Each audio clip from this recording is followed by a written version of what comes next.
pelo novo e vivo caminho. Meu irmão, Jesus é o nosso sumo sacerdote, santo, perfeito, imaculado.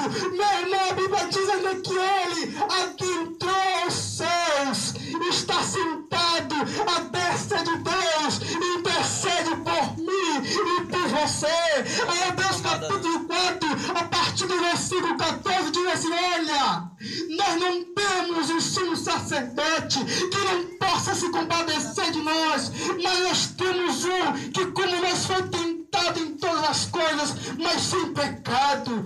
Portanto, nos aproximemos confiadamente ao trono da graça, para que nós possamos achar misericórdia e encontrarmos graça ao tempo oportuno. Jesus é o sumo sacerdote. E o texto que eu citei agora nos convida, diz: por isso nos acheguemos confiadamente ao trono da graça. Jesus está sentado num trono de graça. E diz que nós devemos nos aproximar deste trono da graça, para que possamos encontrar misericórdia e graça em tempo oportuno. Meu irmão, os homens precisam da misericórdia. Os homens precisam da graça. A igreja precisa da misericórdia. A igreja precisa da graça para um tempo oportuno.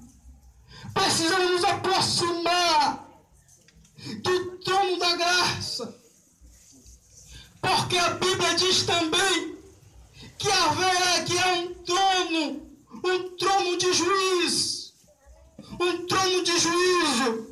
Apocalipse capítulo 20, a partir do versículo 11, o apóstolo João diz: olha, eis que eu vejo os céus abertos e um trono branco, de cuja presença fugiu os céus e a terra. Eu vi um que estava sentado nesse trono, Deus, de cuja presença fugiu os céus e a terra. E foram abertos livros, e ainda mais livros, e outro livro, o livro da vida. E eu vi também os mortos, os grandes e pequenos, e cada um foi julgado segundo as suas obras. O mar deu os mortos que nele havia, o inferno deu mortos que nele havia, para ser julgado um por um, conforme as suas obras. Se nós não nos aproximarmos de Jesus, se nós não nos aproximarmos do trono da graça, nós vamos ter que enfrentar o trono branco, o trono do juízo final, diante de Deus, o Todo-Poderoso. Meu irmão, é por isso que nós temos que nos envolver com Cristo. É por isso que nós temos que nos manter uma comunhão íntima com Jesus, para que nós possamos, Senhor, achar graça, achar misericórdia, e que nós não venhamos participar do trono do julgamento, porque todos vão ser julgados um por um, conforme as suas obras. Mas aqueles que aceitaram Jesus nessa terra, aqueles que viveram para Cristo, aqueles que tiveram comunhão com Jesus, está livre da ira de Deus, do Todo-Poderoso. Por quê? Porque o sangue de Jesus, a morte e a ressurreição de Jesus, nos livra do trono do juízo. Aleluia, Jesus.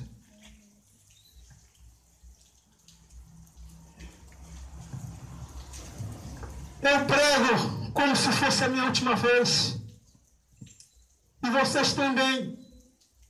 Possa ser que essa seja a sua última vez. Você pode sair daqui e amanhã não pode mais amanhecer vivo. Amanhã não posso não mais estar vivo. Como as pessoas, os seres humanos, vivem uma vida como se fosse viver para sempre nesta terra. Como nós nessa terra, como nós queremos galgar muitas coisas nessa terra, mas o amanhã pertence a Deus. O amanhã pertence a Deus, meu irmão. É momento, é tempo de nós realmente, de fato, de verdade, deixar de buscar prosperidade, deixar de buscar as riquezas deste mundo, dessa terra. O hino que eu disse aqui há pouco instante, tem uma frase que diz que os outros busquem o mundo para si, que querem riquezas e delícias aqui, mas eu buscarei, ó Jesus, para sempre a ti. Meu irmão, eu decidi buscar para sempre, não riqueza, não coisas passageiras, mas buscar para sempre, enquanto eu viver nesta terra, enquanto eu ter fôlego de vida, buscar a Jesus, conhecer mais Jesus. Meu irmão, o texto que eu li é tremendo. Colossenses 2:3, nele, em Jesus, estão escondidos todos os tesouros da sabedoria e do conhecimento. E o apóstolo Paulo, na carta aos Efésios, capítulo 3, versículo 8, ele diz: olha, eu, o menor dos santos, a mim foi dada a missão de proclamar as riquezas insondáveis de Cristo. Meu irmão, há riquezas insondáveis em Cristo. Eu posso viver nesta terra 100 anos, mas eu não vou compreender totalmente a Jesus. Eu não vou conhecer Jesus completamente. Por quê? Porque há riquezas insondáveis em Jesus. Em Jesus estão ocultos todos os tesouros da terra, todos os tesouros do conhecimento e da sabedoria. É noite de nós realmente reavermos a nossa comunhão com Jesus.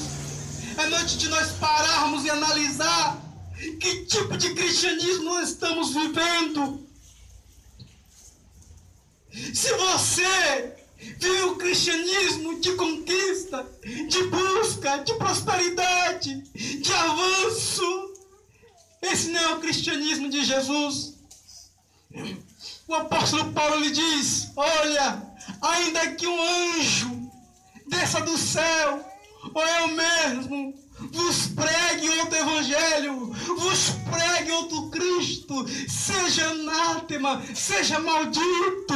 Meu irmão, o cristianismo, o evangelho, o Jesus que nós temos que buscar, que nós temos que viver, é esse, o mistério de Deus que foi revelado a nós, que estava oculto há séculos e gerações, durante séculos e gerações. Para que nós possamos dar uma guinada na nossa vida espiritual. O evangelho, o cristianismo que você tem ouvido, não tem nada a ver com o Cristo que eu preguei a vocês nessa noite. A fé que você tem vivido, o Jesus que tem pintado para vocês, não tem nada a ver com este Jesus que eu acabei de vos dizer hoje. O mistério de Deus. Nós precisamos a cada dia, a cada instante, a cada momento, cada célula do nosso corpo tem que ansiar por Jesus.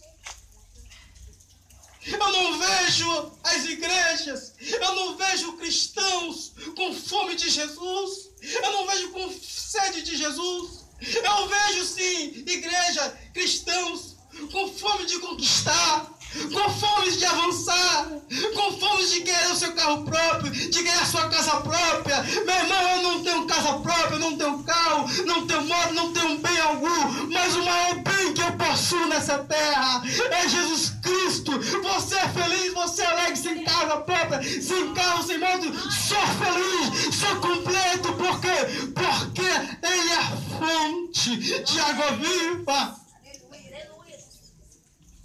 Aí Deus diz No livro de Jeremias, capítulo 2, versículo 3, o Senhor diz: olha, o meu povo me fez dois males, o meu povo me fez duas maldades.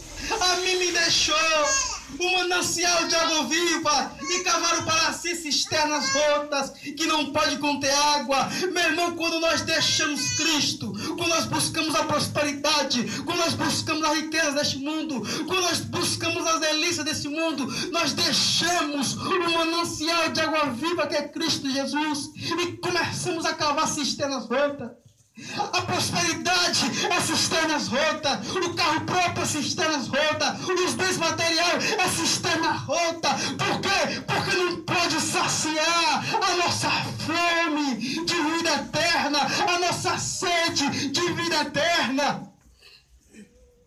Alguém já disse, olha, se em nós existem desejos que não podem ser satisfeito nessa terra, será? Não é o caso de nós termos sido criados para viver em outro mundo? Meu irmão, em nosso coração, pelo menos no meu, há uma sede de ver Deus, há uma sede de viver eternamente, há uma sede de estar ao lado de Deus. E diz a Bíblia, Eclesiastes, capítulo 3, versículo 11, que Deus colocou a eternidade no coração do homem. Meu irmão, esse desejo que você possui de viver para sempre, de não morrer, esse desejo não pode ser satisfeito nessa terra. Esse é o caso que você foi criado para viver em outro mundo. Então vamos deixar essa ânsia, essa fome, essa paixão por esse mundo. Esse mundo é vil. O apóstolo João diz, olha, não ameis o mundo e nem há coisas que nele há. Por quê? Porque o amor do Pai não está no mundo. Então, meu irmão, que esse mistério de Deus que estava oculto durante séculos e gerações, mas que foi revelado, que nós possamos nos envolver com Jesus, que a nossa comunhão, que a nossa fé cristã, que nosso cristianismo venha a ser esse. Jesus, acorda pensando em Jesus, vai para o trabalho pensando em Jesus, faça a sua atividade pensando em Jesus, volte para casa pensando em Jesus, almoce pensando em Jesus, durma pensando em Jesus. Vamos nos colocar de pé. Esse vai pegar.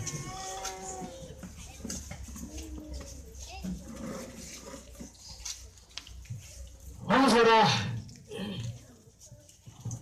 Feche seus olhos. Senhor, a tua palavra foi ministrada. Espírito Santo, continua falando aos nossos corações durante a nossa volta para nossas casas. Espírito Santo nos leva, de fato, de verdade, a ter fome por Jesus, a ter sede por Jesus. Nos leva a desfrutar de uma comunhão íntima e verdadeira com Jesus. Espírito Santo, tudo aquilo que rouba a nossa vontade, tudo aquilo que rouba o nosso tempo, joga por terra no nome de Jesus. Coloca em nossos corações a plenitude da inteligência, para que nós possamos compreender, entender o mistério de Deus.